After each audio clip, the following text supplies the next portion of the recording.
Para saudara dan saudari yang Tuhan cintai, selamat pagi dan selamat bertemu lagi dalam renungan harian dari Paroki Santo Petrus dan Paulus Hargapura, edisi hari Jumat, tanggal 13 Oktober 2023, dalam masa biasa yang ke-27. Mengawali hari yang baru ini, kita hendak mendengar dan merenungkan sabda Tuhan. Marilah sebelum kita mendengar dan merenungkan sabda Tuhan, kita berdoa. Dalam nama Bapa dan Putra dan Roh Kudus. Amin. Allah Bapa, benteng kekuatan kami, berkenanlah menjaga kelangsungan semangat Yesus Putramu dalam diri kami. Semoga kami rukun bersatu padu dan selalu bersedia membangun kedamaian. Bersabdalah ya Tuhan, kami siap mendengarkan. Terpujilah Engkau Bapa, Putra dan Roh Kudus, kini dan sepanjang segala masa. Amin. Para saudara dan saudari yang Tuhan cintai, sabda Tuhan yang hendak kita dengar dan kita renungkan untuk mengawali hari yang baru ini diambil dari Injil Lukas pasal 11 ayat 15 sampai 26. Tuhan bersamamu. Inilah Injil suci menurut Lukas. Sekali peristiwa setelah Yesus mengusir setan, ada beberapa orang yang berkata, "Ia mengusir setan dengan kuasa Beelzebul, kepala setan." Ada pula yang mencobai dia dan meminta tanda dari surga. Tetapi Yesus mengetahui pikiran mereka, lalu berkata, "Setiap kerajaan yang terpecah-pecah pasti binasa, dan setiap rumah tangga yang terpecah-pecah pasti runtuh. Jika iblis juga terbagi-bagi dan melawan dirinya sendiri, bagaimana mungkin kerajaannya dapat bertahan? Sebab kalian berkata bahwa aku mengusir setan dengan kuasa Beelzebul.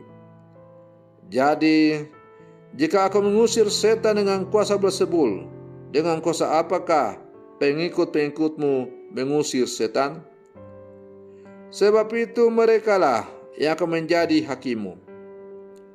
Tetapi jika aku mengusir setan dengan kuasa Allah, maka sesungguhnya kerajaan Allah sudah dekat kepadamu. Apabila seorang yang kuat dan bersenjata lengkap menjaga rumahnya, amanlah segala miliknya. Tetapi jika seorang yang lebih kuat daripadanya menyerang dan mengalahkannya, maka orang itu akan merampas perlengkapan senjata yang diandalkannya dan akan membagi-bagikan rampasannya. Barang siapa tidak bersama aku, ia melawan aku. Dan barang siapa tidak mengumpulkan bersama aku, ia mencerai-beraikan. Apabila roh jahat keluar dari manusia, ia mengembara di tempat-tempat yang tandus mencari perhentian. Dan karena tidak mendapatnya, ia berkata, "Aku akan kembali ke rumah yang telah kutinggalkan itu." Maka pergilah ia dan mendapati rumah itu bersih, tersapu, dan rapi, teratur. Lalu ia keluar dan mengajak 7 roh lain yang lebih jahat daripadanya, dan mereka masuk dan tinggal di situ. Maka akhirnya keadaan orang itu lebih buruk daripada keadaannya semula. Demikianlah sabda Tuhan. Para saudara dan saudari yang Tuhan cintai, dalam kehidupan kita sehari-hari sering kita mendengar semboyan, Bersatu kita teguh, bercerai kita runtuh. Semboyan ini mengajak kita agar dalam menjalani kehidupan kita ini, kita harus selalu menggalang persatuan, menggalang persaudaraan, agar kita teguh kuat menghadapi berbagai tantangan-tantangan hidup. Apalagi dalam menghadapi perjalanan hidup kita, tantangan hidup kita dalam hidup beriman. Apabila umat Allah, keluarga-keluarga Allah tidak bersatu, tidak teguh, maka akan mudah hancur rubuh berantakan.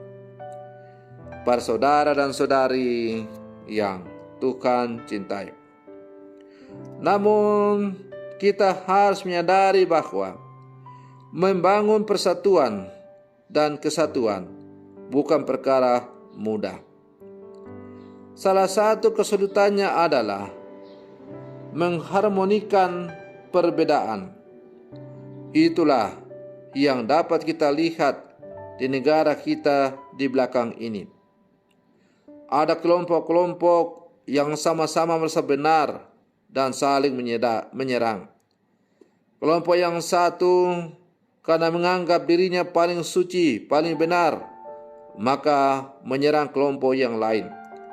Bahkan tidak segan-segan melakukan kekerasan kepada kelompok yang lain karena dianggap kelompok yang lain itu adalah pengikut setan atau pasti masuk neraka. Ada kelompok-kelompok atas nama agama tertentu karena mayoritas dan merasa kuat, lalu memaksakan kehendaknya supaya kehendak mereka lah yang harus diikuti. Para saudara dan saudari yang Tuhan cintai, demikian pula Injil hari ini mengisahkan pertentangan prinsip antara kelompok orang banyak dan kelompok Yesus. Sebagian orang menuduh atau menuding Yesus menggunakan kekuatan setan dalam karyanya. Persoalan ini tidak perlu langsung dilihat sebagai penistaan. Yesus pun tidak memandangnya demikian. Ia justru memanfaatkan tudingan itu untuk berbicara sebagai mengenai persatuan. Para saudara dan saudari yang Tuhan cintai, Yesus menyampaikan pesan Allah bahwa pesan Allah itu menyatukan. Karena itu, orang-orang yang berpegang kepada Allah harus memiliki semangat menyatukan.